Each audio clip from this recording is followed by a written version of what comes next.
Thanks for watching Lessons in Minutes with Jaylee. Like, share, and don't forget to subscribe. What we're going to do in this session, guys, is to look at preparing an updated balance sheet after some transactions have occurred. H. Green has the following balances in her book after the first week of trading ended September 30th, 2010.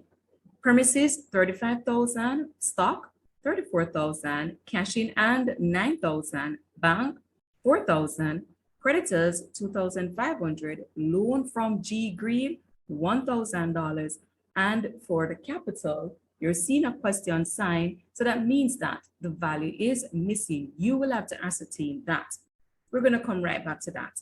The following transactions occurred after the first week. Purchased some equipment on credit, 4,100. Paid creditor 2,000 by cash. Received a long-term loan of 9,000 from Scotiabank by check. Sold some unwanted equipment, value $1,500 cash. You're required to prepare an updated statement of financial position. Yes, that's the balance sheet after the above transactions as at September 30th, 2010. So the first thing that we're going to do, people, is to ascertain the value for capital from the first list of balances. To get your capital, remember it is assets minus liabilities. So assets minus liabilities equal to capital. What we're going to do next is to pick up our assets, find the total for that, and then we're going to do the same for the liabilities, and then we can determine the capital. From what we have premises, which is asset. We have stock, that is also asset. We have cash in and asset as well, bank, and those are the assets from the question. So we're going to add these to determine the total of the asset, and that gives us a value of $82,000 for assets. Now we're going to determine the total of our liabilities. What we have for liabilities are creditors, and there is the loan. When those two are added, these two figures added, we get a total of $3,500 for the liabilities. Now that we have those figures, people, we can now determine the capital. And remember that is assets minus liability. So it's $82,000 minus the $3,500. And that leaves us with $78,500. So capital is $78,500. Good. Now that we have that, we are now going to look at the effect of the transactions. Remember that a transaction affects two items, whether there's going to be an increase or a reduction in the item. You'll find that what we're going to do in our workings, because yes, we have to do our workings, where if it is an increase, we're going to plus the value to the original figure. If there's a reduction, we are going to minus. So let us go to the transactions. Purchase some equipment on credit for $4,100. We're seeing where equipment is affected, and the other item would have been that it was purchased on credit, so therefore that would be creditor. So the two things affected are equipment and creditor. In doing your workings, we're going to indicate the two items that are affected. So we have equipment, and the other item is creditor. In order to do your workings, what you're going to do is to pick up the original figure from the list of balances. What we have there, we are seeing that there is no equipment So therefore, the value of equipment is what is coming from the transaction, and that is 4,100. For the creditor, let's go back to the question and see if there's any original figure for creditor. Yes, we do have an original figure for creditor, which is right here, and that is $2,500. We're going to go over to the working sheet, enter that 2,500. So 2,500, that was original figure. But we're seeing that there's an increase in the value of what is owing because the equipment was purchased, it wasn't paid for. So the business is now owing more to the creditor. So we're going to add that 4,100. I'm going to leave the calculation until we have gone through everything, just in case creditor is affected again. Back to the question, and we are at the second transaction. Paid creditor $2,000 by cash. The two items affected are creditor and cash. In terms of the effect, because the business is making a payment to the person that they are owing, it means that they're now owing less. So over to the workings, we are going to show that creditor is going down by 2,000. So for the creditor, we're going to minus 2,000 to indicate that the business paid $2,000. So creditor has decreased. The business is owing less to the creditor. The other item affected is cash. And from the original list of balances, cash is $9,000. So we're going to put that original figure of 9,000. And because the business made a payment using the cash, there's a reduction in cash. And you can look at it where you probably have this $9,000 in your pocket. Doing your personal business, you have gone to the store, you made a purchase. The value of the purchase is $2,000. You pay that $2,000 out of the $9,000 that you have in your pocket. Do you still have $9,000 in your pocket? No, because you have made a payment. You have used $2,000 out of that. So it's the same thing from the business end. Where the business took that $2,000 out of the cash to make that payment, it goes down by 2,000. So we're seeing a reduction in cash right there. Let's move into the third transaction. Receive a long-term loan of $9,000 from Scotiabank by check. The business got a loan. So we're seeing that loan is affected. The other item coming from the transaction is check. But we all know that once check is affected, then of course that is your bank account because the check is associated with bank. So the two things affected are loan and bank. So we now need to assess the effect. Is there an increase or is there a reduction in the item that is affected? The business got the loan. H Green got the loan. So therefore, there's an increase in the value of what the business is owing for a loan. Let us do that workings on the worksheet. Let's indicate that.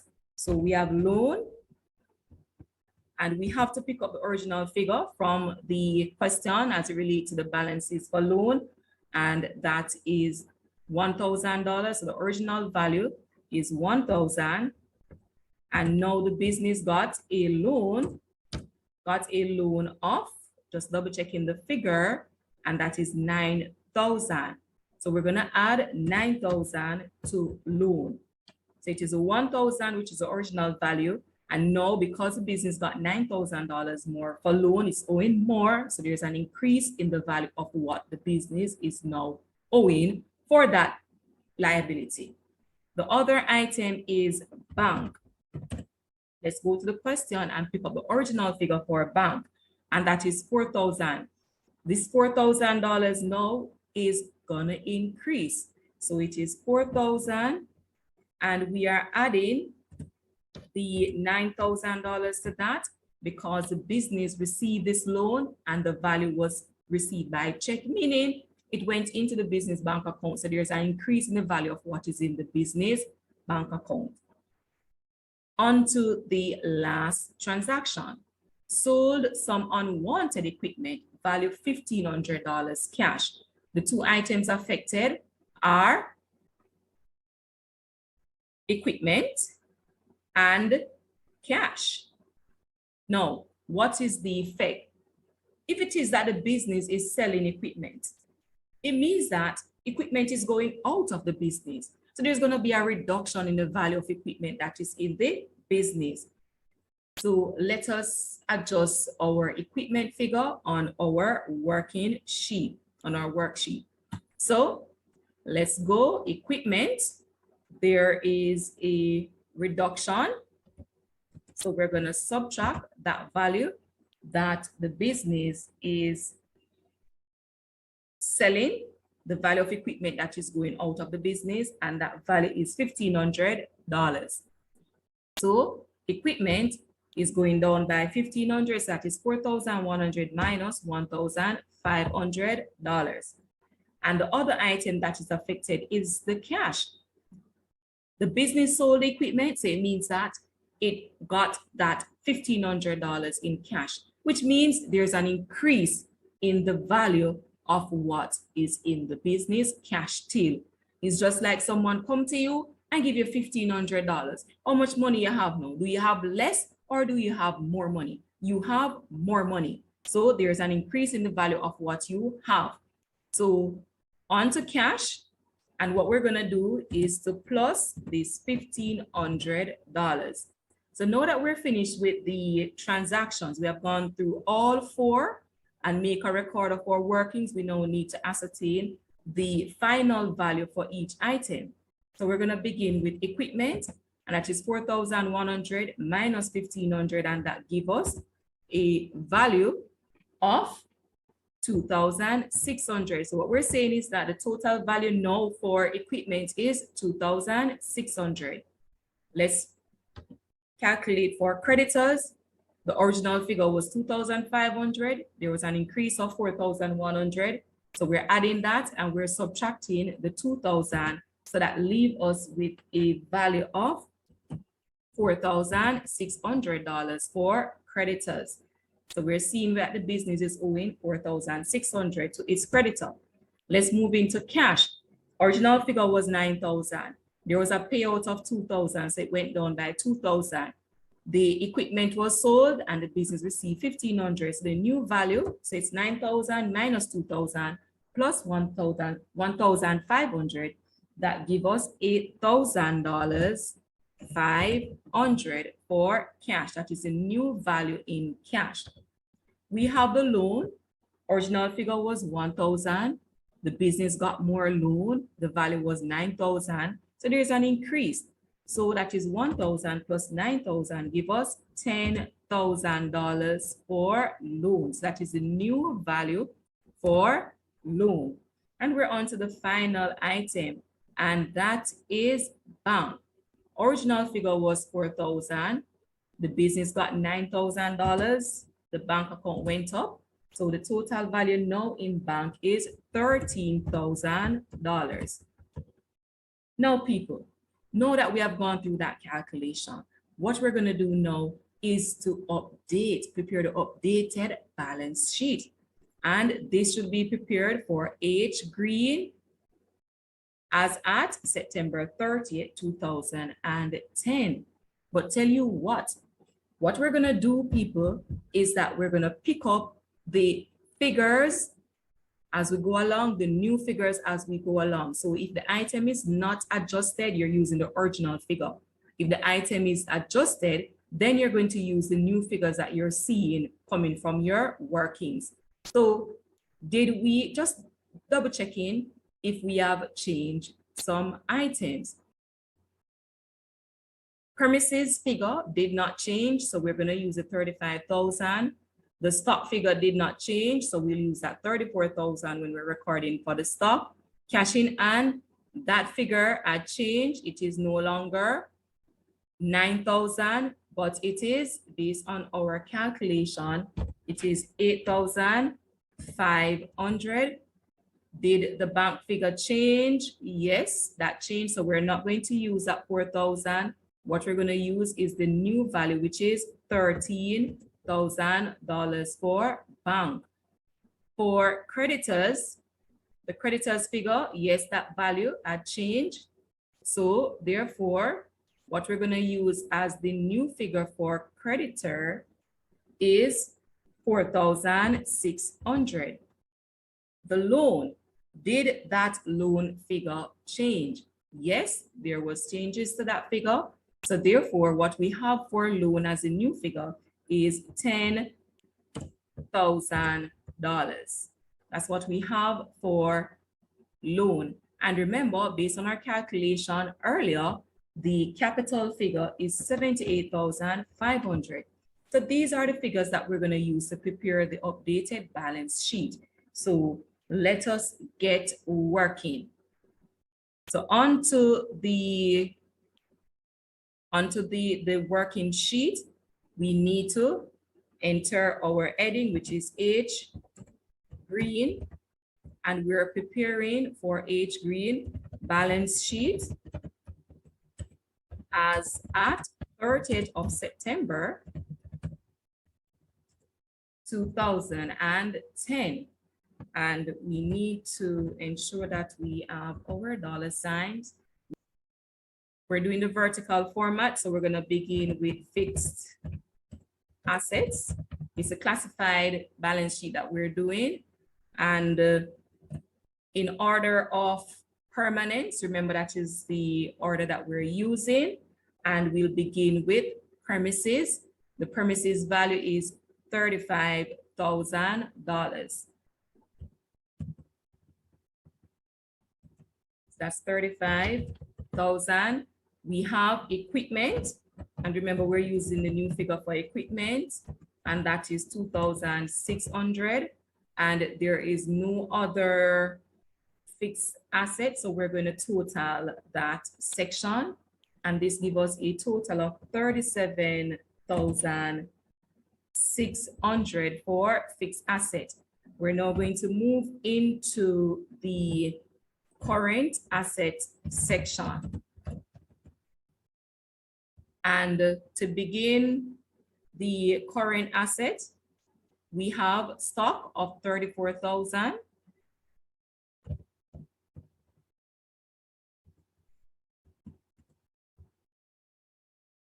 The other current asset that we have, there is no debtor, no. In the correct order, we have bank, and bank is 13,000, followed by cash, and the cash value is 8,500. We're going to add those figures now to get the total current asset, and that gives us a total of $55,500. Let's move into our current liabilities. Liabilities, and from the question, our current liability is creditor, and that is the only one. So therefore, we're going to use the middle column, putting it directly below in the same column as your total current asset, because that's the only one. Remember, if there were more than one, then of course you will use the first column, so you can do your calculation to get your total to be transferred in the middle column, where you use that note to subtract from the current asset. So it is less current liabilities. The value for the creditor is 4,600. Remember, we're not using the original figure of 2,500 because based on the transactions, the creditor figure was adjusted. When we subtract that 4,600 from the 55,000 for current asset, we're going to get our working capital. And the working capital figure, based on calculation, is 50,900. This figure now, we're going to add it to the fixed asset, and that is going to give us a total of $88,500. From that now, we are going to subtract our long-term liability. Yes, we have that long-term loan. It would be short-term if the information was given that it is repaid within the period. So if that is repayable within the accounting period within 1 year, then of course that would be a short-term liability. So it is long-term in this case. The amount, in fact, the item is loan. The value for loan is $10,000. We're now going to find the difference between this $10,000, which is the total long-term liability. In this case, we only have one long-term liability. So that's the 10,000 from the 88,500, and that leaves us with $78,500. And this now is referred to as our net assets. So now that we have our net asset, we have completed that first part of the balance sheet. We're going to go down into the capital section where we look at finance by, and we are going to now pick up our capital figure. Remember, when we had calculated using the original figures, we got 78,500 for the capital. So that takes us to the end of our lesson, people. Like, share, and don't forget to subscribe.